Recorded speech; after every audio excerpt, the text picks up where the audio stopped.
Alright, for this particular problem, what we do is we basically are grouping each piece individually. So we're going to start here and simplifying this. 12 divided by 4 is 3. Cool, that one is easy. Next, look at the x's. Now, when we have a division, since these are both base x, what we do is we subtract the powers. So this is going to be x to the 5 minus negative 4. Which you don't have to write that, but it's nice to write it when you're doing notes so you can look back and understand what the heck you did. And y, when you divide, is going to be a subtraction as well when you divide, so the powers are going to be subtracted. So this is negative 6 minus 2.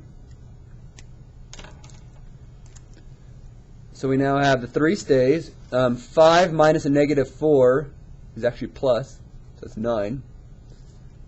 And negative 6 minus 2 is negative 8.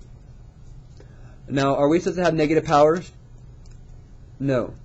So my final answer is going to be 3x to the 9th over y to the 8th, because negative powers drop to the bottom. There's my answer. Number 2. In order to simplify this, we're going to factor top and factor bottom. So for the top, what you're going to notice, the top is a difference of squares. This is x minus 4, x plus 4, because what you have here is x squared minus 4 squared. You guys remember difference of squares? And on the bottom, is there a greatest common factor? Yeah, 5. When I pull out a 5, 5 times what is 5x? That'd be x. 5 times what is negative 20? It's negative 4.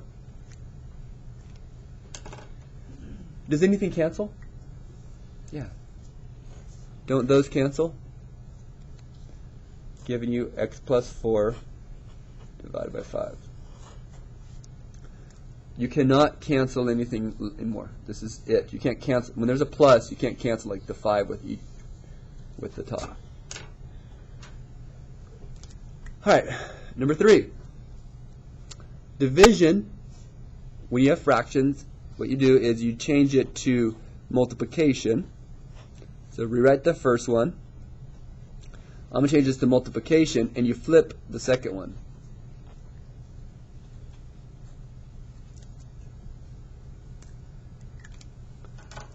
Alright.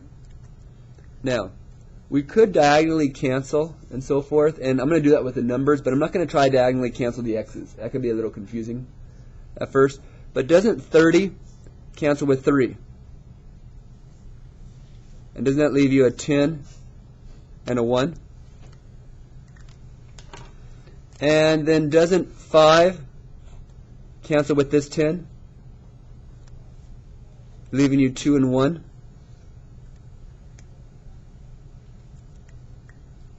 So on top, we're left with a 2 and a 10, which is 20. We're left with x to the 6 and a y. On the bottom, we're left with a y to the negative 4th and x to the negative 2nd. Now, I'm going to put the x to the negative 2nd first, so it's underneath the x. And the y, I'm going to put underneath the y. Oh, what about the number? Well, there's no number in front because that's 1 times 1, which is 1. You can put a 1 if you want. Go for it. Okay, does a 20 have anything to divide by? No.